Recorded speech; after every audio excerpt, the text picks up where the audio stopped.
என் பேர் சந்திரசேகர். நான் வந்து இது வந்து ரிங்காஜ்புரம் ஏரியா. ரிங்காஜ்புரம் நியூ பங்களூர் இருக்குது. நான் வந்து மொபைல் கடை வச்சுட்ருக்கேன். மொபைல் கடையில் இந்த மாதிரி ஜங்ஷன் ப்ளோவரு, பிரிண்டரு, அப்புறம் கட்டிங் மிஷின் இதெல்லாம் வேணுமா இருக்குது. ரொம்ப கஷ்டத்தில் இருக்கேன். சப்போர்ட்டுக்கு யாருமே இல்லை சரிங்களா. ப்ளஸ்ஸு ஜொமேட்டோ வேலை பண்ணியிருக்கிறேன் எக்ஸ்ட்ரா 4 hours நைட்டில் 11 to ஒரு 3 o'clock வரைக்கும் பண்ணுறேன். ரொம்ப கஷ்டத்துலேருந்து வந்துருக்கு. உங்கள் மூலயமா எதுனா ஹெல்ப் ஆகுதுன்னா போதும். எனக்கு வந்து 3 வயசில் போலியோ அட்டாக் ஆகுது. டைபாய்டு ஜுரம் வந்து போலியோ இந்த 2 காலம் இதாகிடுச்சுமா.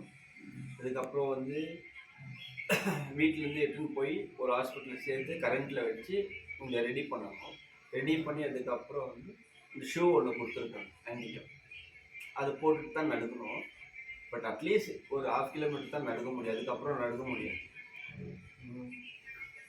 இதெல்லாம் தாண்டி கொஞ்சம் கொஞ்சமாக நான் வந்து படித்து இவ்வளோ தூரம் டிப்ளமோ வரைக்கும் படிச்சிருக்கேன். படித்து என் ஓன் பிஸ்னஸ் மொபைல் கடை வச்சுருக்கேன்.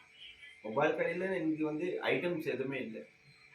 இந்த மிஷினு இதெல்லாமே ரிப்பேர் பண்ணுவோம். பட் யாரும் ஹெல்ப் பண்ணல. உங்கள் மூலயமா ஹெல்ப் பண்ணிங்கன்னா லைஃப்பில் இன்னும் இம்ப்ரூவ் ஆகணும் பார்க்குறேன். நான் வந்து இப்போது இவ்வளோ தூரம் வந்தது காரணம் வீல்சேர் கிரிக்கெட்டில் வந்து போய் விளையாடி இன்றைக்கி வந்து வேறு ஊருக்கு போயிருக்கேன். மகாராஷ்டிரா, மத்திய பிரதேஷ், ஹரியானா இதுக்கெல்லாம் போயிருக்கேன். பட் கொஞ்சம் கொஞ்சமாக காசு ரெடி பண்ணி போய் விளையாடி இன்றைக்கி இந்தியா டீமில் ஆடியிருக்கேன். பட் அதுலேயும் ஏதோ பெனிஃபிட் இல்லை. ஏன்னா பேரா ஒலிம்பிக் விளையாடிட்டு இருக்கேன். எதனா ஒன்று அச்சீவ் பண்ணோன்னா காசு தேவைன்னா நான் ஃபஸ்ட் நம்ம மெயின் இந்த மாதிரி மொபைல் சர்வீஸ் பண்ணணும். மொபைல் சர்வீஸில் பட் மெயின் மிஷின்கோ எதுவுமே இல்லை. Screwdriver, machine, display, touch plus இதெல்லாம் ஹெல்ப் பண்ணிங்கன்னா லைஃப்பில் இன்னும் சேஞ்சஸ் ஆகும். இப்போ நம்ம கொடுத்தா நீங்கள் அதை பண்ணுவீங்களா? பண்ணலைன்னா நம்ம வாபஸ் எடுத்துகிட்டு போவோம். சரிங்க மேடம், நீங்கள் கொடுத்தீங்கன்னா 100% என்னால் இன்னும் கொஞ்சம் டெவலப் ஆக முடியும். பண்ணுவேன். நம்பிக்கை இருக்குது. நம்பிக்கை இருக்கிறனால தான் உங்கள்கிட்ட வந்து ஹெல்ப் கேட்குறேன்.